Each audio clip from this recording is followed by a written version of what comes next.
Hi, folks, and welcome to my Ask Shell coffee break.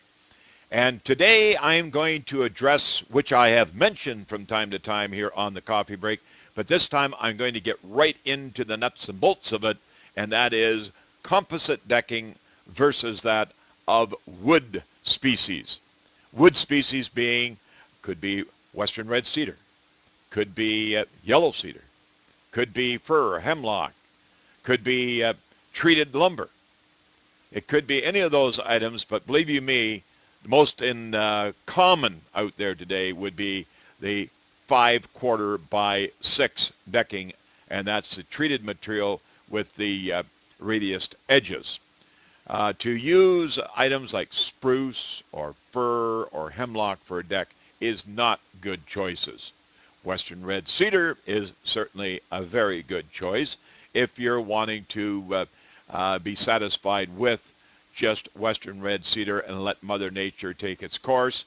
And that means let western red cedar be its own protector with its own resin within the fabric of the species. And that will turn gray eventually. But if you want a cedar color to remain a cedar color, then western red cedar will not give that to you unless you go into a treating or sealing or staining process. The other is your item of choice, and that is composite decking.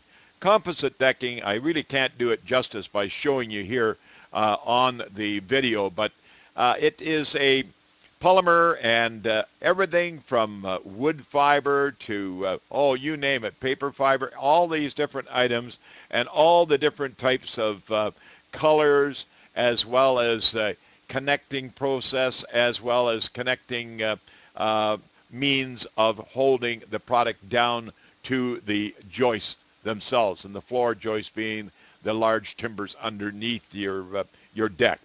But folks, let me give you some details on good, better, best when it comes to comparing wood versus composite, because composite products today are becoming very, very popular. In fact, we just had a new front entrance installed on the front of our the office location where we're located.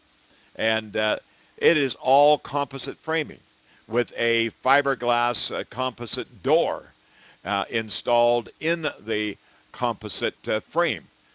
Folks, that will never rot because it just doesn't rot. When it comes to polymers and plastics and wood fibers, all being mixed together in formulations that are protected today by many major brand companies, those products are, yes, very durable, but yes, they cost more money than wood, for an example, which is, again, conducive to such things as dampness and rotting, etc. So why would you consider a composite over a wood deck? Now, I like to always ask the question, do you enjoy maintaining your deck? And when I say maintaining your deck, I mean such things as, do you like stripping it, sanding it, staining it, painting it? Some people say every year. Some people say I only get 2 years. Very seldom I ever hear of anyone getting more than 3 years from a finish on top of wood, unless you are going western red cedar without anything on it whatsoever, which will, again, turn gray. And there are treatments today, like environmentally very sensitive type of products that will turn the product gray in its own process of producing the finish for the wood to protect it. Also, you take my cleaning formula, for example, when it comes to cleaning a deck in the springtime of the year. This is something that will take the algae off. That's that green, slimy material, which is not very likable, especially if you ever slip on it and fall. Cost versus one over the other.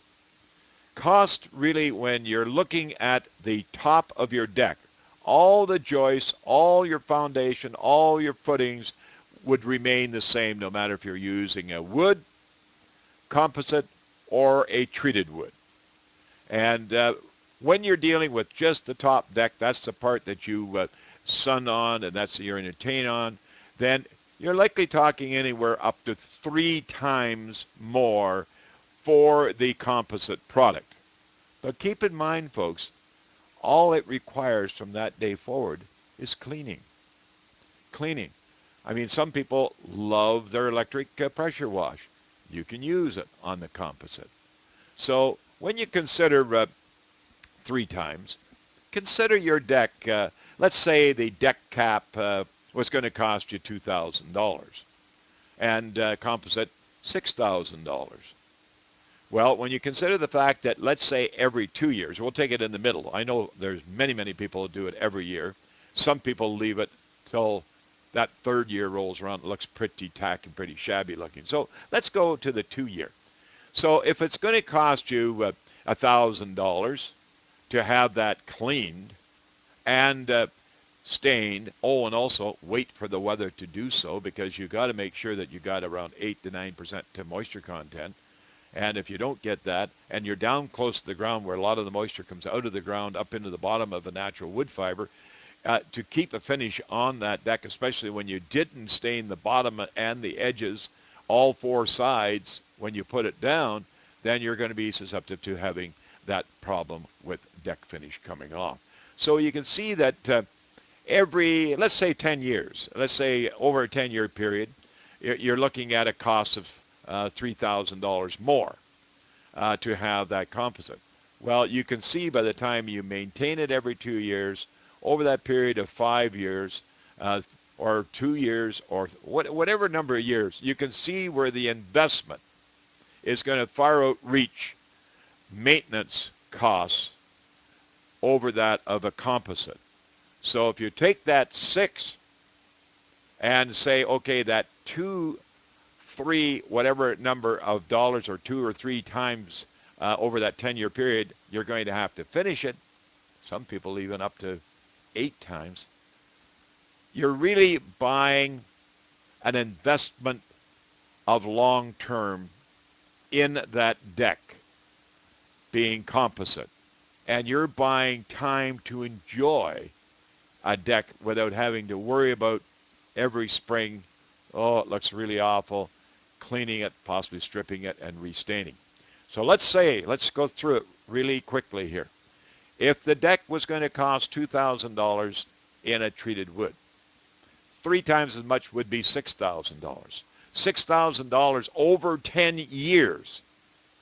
How many times would you have to finish in order to spend that extra cost just to have a deck always looking nice? I'll let you do the calculation, because it'll all depend on if you do it every year, every 2 years, or every 3 years, or maybe even 4 years.